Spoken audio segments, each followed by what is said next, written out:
Pemirsa, apakah Anda sudah bertahun-tahun bekerja namun masih memiliki kesulitan keuangan? Bersama saya Chandra Dewi, Anda menyaksikan Cerdas 5 Menit. Dan topik kita pagi ini menarik sekali, yaitu gandakan pendapatan Anda.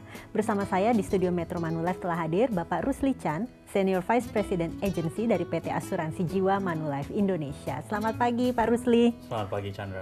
Pak Rusli, ini sudah banyak sekali barangkali pemirsa di rumah juga menyadari sudah bertahun-tahun bekerja tapi masih saja mengeluh gajinya tidak cukup. Menurut Bapak bagaimana? Kalau dalam hal ini kita melihat ada dua persoalan. Persoalan pertama itu adalah bercerita tentang penghasilan atau income yang tidak cukup. Yang kedua adalah masalah tentang mengelola income atau pendapatan. Dalam hal ini saya ingin membahas hal yang pertama, di mana itu adalah income atau pendapatan sumber income. Kita bicara tentang kalau kita bekerja untuk mendapatkan uang, profesi apa yang sedang kita jalani, usaha apa yang sedang kita lakukan, seberapa seimbang antara apa yang kita lakukan dengan apa yang kita hasilkan.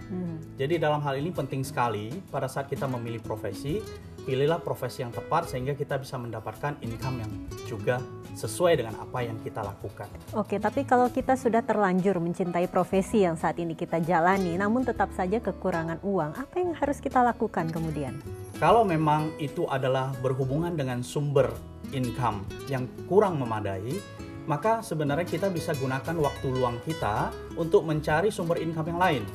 Jadi kalau kita mengumpulkan uang itu, ibaratnya kita itu mengumpulkan air melalui keran air yang kita kumpulkan ke dalam kolam, berarti keran air yang kita punya tidak boleh punya hanya satu mengandalkan keran air, tapi keran air yang lain yang bisa memberikan air untuk masuk ke dalam kolam tersebut sehingga kolam tersebut penuh dengan air. Penghasilan tambahan maksudnya. Betul. Begitu ya Pak Rusli ya. Ada ide barangkali bagaimana caranya bagi pemirsa di rumah juga supaya kita bisa mendapatkan penghasilan tambahan, Pak? Dalam hal ini profesi agen asuransi itu bisa menjadi salah satu pilihan bagi masyarakat Indonesia apabila ingin mendapatkan income tambahan atau menjadikan ini sebagai profesi income utamanya mereka.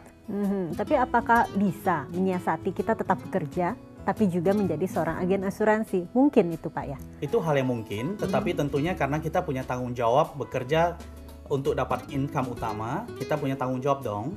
Berarti di sisi yang lain kita gunakan waktu kita yang luang untuk mengisi kekosongan tersebut sehingga kita tetap bisa mendapatkan hasil income yang memadai. Akan optimal tidak Pak menjalani dua profesi sekaligus seperti ini? Tentunya idealnya adalah memilih satu profesi yang bisa mendapatkan income secara maksimal. Tetapi apabila dalam hal ini seperti tadi pertanyaannya adalah kalau sudah jatuh cinta pada satu profesi, tapi income tidak juga bertambah-tambah, berarti harus cari sumber income yang lain tentunya. Betul, tapi ngomong-ngomong mengenai agen asuransi, sulit tidak sih target-target yang harus dipenuhi? Karena biasanya nih Pak, yang biasanya saat ini banyak beredar adalah seorang agen asuransi itu sulit sekali, targetnya tinggi. Memang begitu tidak? Sebenarnya dari pihak perusahaan itu tidak memberikan target yang tinggi untuk seorang agen.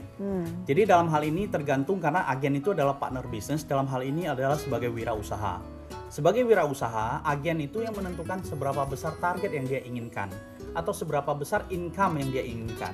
Dengan income target yang dia inginkan, maka dia bisa, kalau dia melakukan sesuatu, dia mencapai sesuatu, dia akan mencapai apapun hadiah ataupun kontes ataupun perjalanan ke luar negeri. Oke, jadi tergantung pada diri kita sendiri ya Pak Rusli ya. Barangkali bisa diberikan tips bagaimana caranya bagi pemirsa di rumah yang ingin menambah penghasilan Pak. Dalam hal ini tentunya carilah sebuah perusahaan asuransi yang bisa memberikan satu pelatihan yang memadai buat si calon agen tersebut kepada para pemirsa yang ingin jadi agen tentunya. Tapi gunakan waktu luang ya, karena punya tanggung jawab sendiri kan. Dengan pekerjaan atau profesi yang ada saat ini. Gunakan waktu yang luang sehingga waktu yang luang tersebut bisa digunakan secara maksimal untuk dapatkan income tambahan. Mana tahu income tambahan ini akan menjadi sebuah profesi utama nantinya. Betul. Ya? Karena ternyata dalam pengalaman kita di industri ini banyak orang yang awalnya mulainya coba-coba. Ya, akhirnya itu menjadi sebuah profesi. Gitu loh. Ternyata harus dicoba dulu begitu. Betul. Ya Pak Rusli. Terima kasih Pak Rusli atas kehadirannya. Sama-sama. Dan pemirsa, demikianlah Cerdas 5 Menit, Cerdas Finansial untuk episode kali ini. Saya Chandra Dewi, terima kasih atas perhatiannya. Sampai jumpa. Dipersembahkan oleh